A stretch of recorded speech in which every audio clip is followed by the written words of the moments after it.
Capítulo 38. Fez também o altar do holocausto de madeira de acácia, de 5 côvados era o seu comprimento, e de 5 côvados a sua largura, era quadrado, e de 3 côvados a sua altura.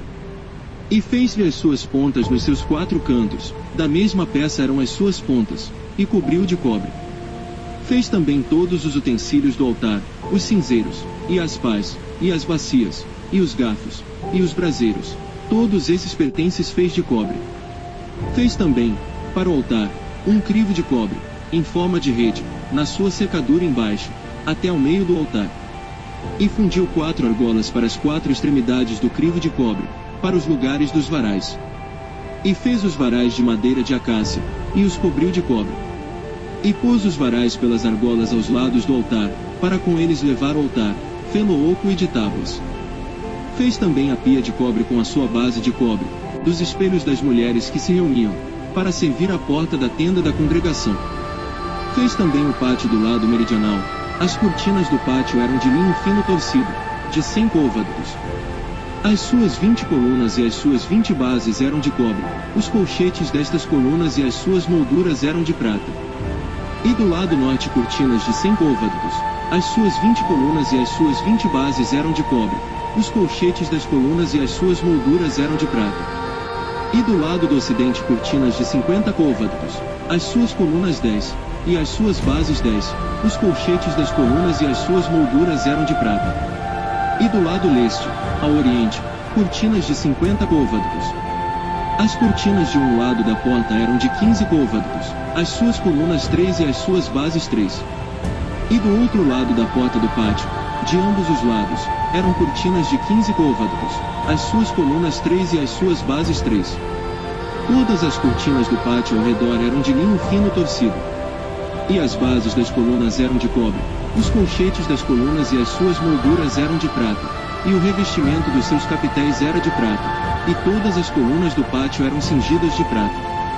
E a cobertura da porta do pátio era de obra de bordador, de azul, e de púrpura, e de carmesim, e de linho fino torcido, e o comprimento era de 20 côvados, e a altura, na largura, de 5 côvados, conforme as cortinas do pátio.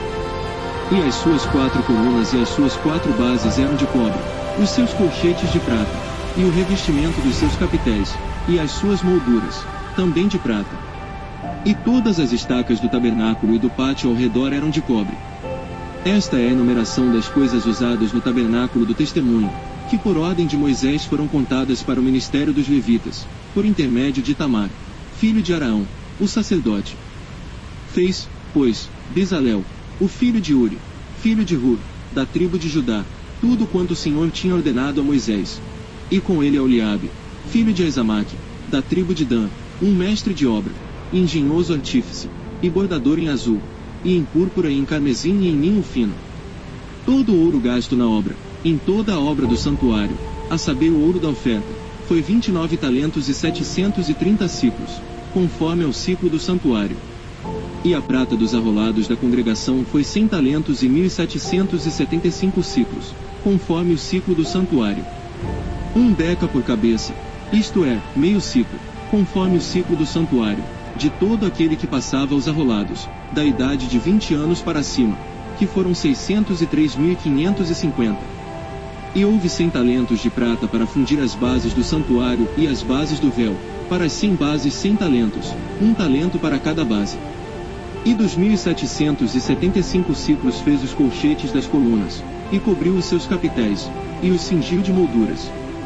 E o cobre da oferta foi 70 talentos e 2.400 ciclos. E dele fez as bases da porta da tenda da congregação e o altar de cobre, e o crivo de cobre e todos os utensílios do altar.